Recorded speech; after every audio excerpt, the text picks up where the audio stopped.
Hi everybody, it's Claire back with another art journal video. And again, I'm playing with the scribble sticks. You're going to be so fed up of seeing these after a bit. I'm playing in the small craft journal, and I've got a couple of pages in my journal that I wanted to use where for a previous release I'd popped a tip in into my journal. A tip in is just a bit that you tape in, add in extra. So I am going straight onto the craft page using the scribble sticks, and I am just scribbling with them. I'm just going to pop down all of the colours. They are so pretty together, and as long as you lay down plenty of pigment, they do go down really nicely. So there's no gesso on this page, no clear gesso. I am just seeing how they play straight onto the substrate, and you know, they lay on really nicely, and they definitely pop against that craft background too.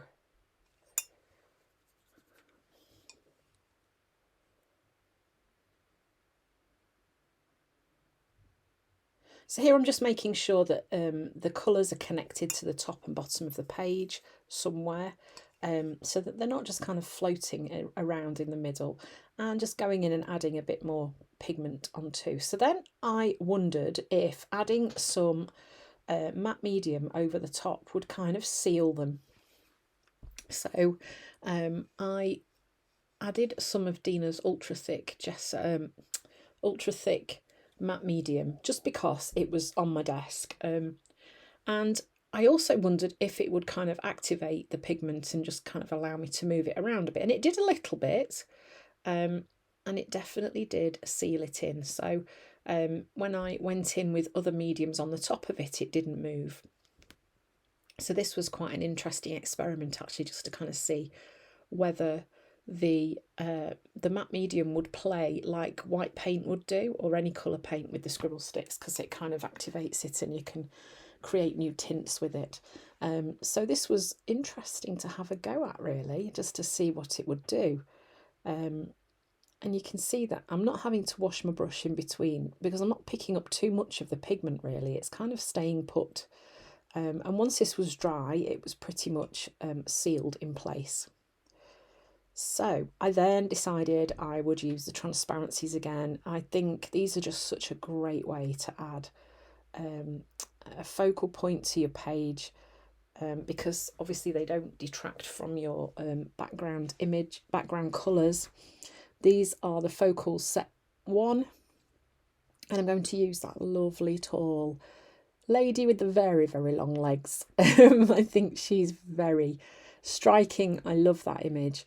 And I decided I was going to give her some funky hair as well. So I was kind of working out where I wanted to put her, thinking about that rule of thirds, and thinking like in the middle of the page is too organised, so it looks too staged. So kind of either to one side or to the other works quite well.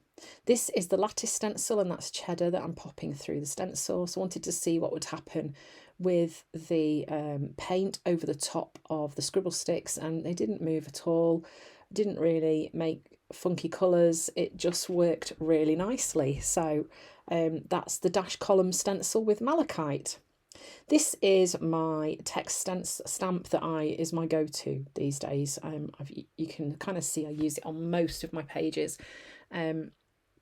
It's Shoot for the Stars. I think I've got a couple left on my website. I'm selling it through Funky Fossil. That was black archival ink that I've used with that as well.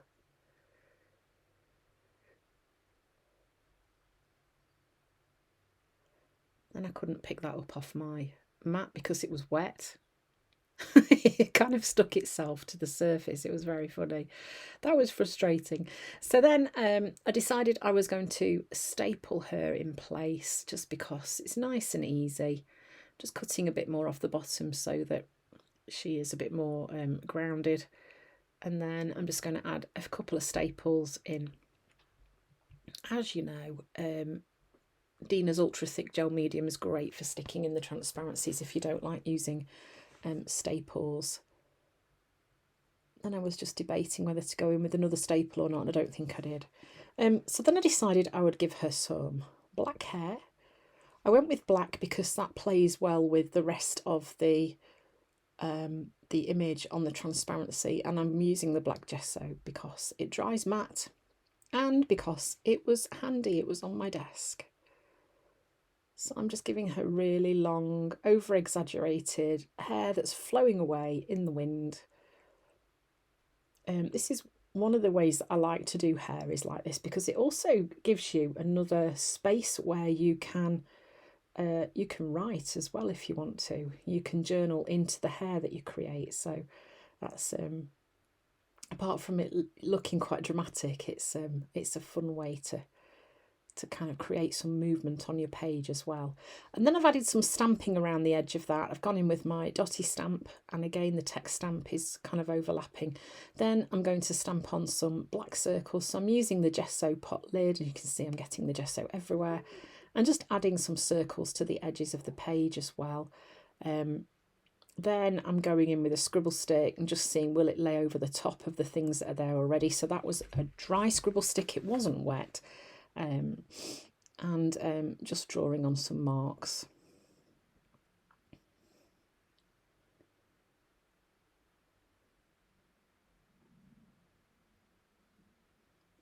Then I'm adding some white highlights to the hair as well, just using a Posca pen for this, and just going in quite lightly with some movement marks.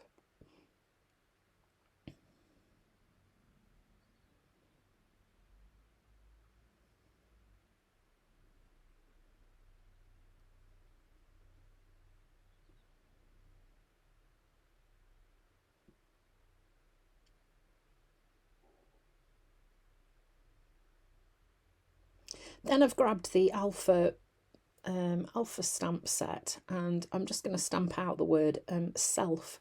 I love this stamp set. I think not only is it quite striking, but it's so easy to use. You can stamp the letters together like this, or you can cut them apart. And they're a lovely size as well. You can even cut the letters out of the blocks and just have them on their own. You can colour them in. Honestly, they're so versatile. They're just fabulous. And then I'm just using some PVA glue just to stick these onto my page. And then I'm going to write some words underneath as well.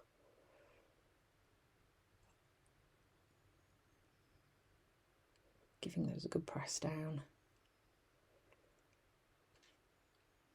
I'm going in with a large white Posca pen, adding some dots. I mean, you will see that there are things that I do on most of my pages, you know, the text stamping, the dotty stamps, and then sometimes when I want to bring a bit more contrast, just adding some white dots or white splatters just really kind of lifts the page, that extra bit that you're looking for, just bringing that extra level of contrast.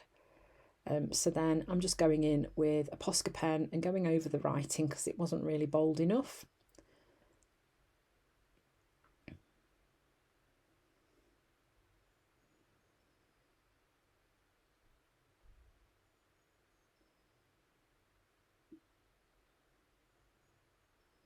And there we go, that's it. Another page using the scribble stick. So I'm trying to kind of share projects with you this time that really do just make this product shine and show you how versatile it is.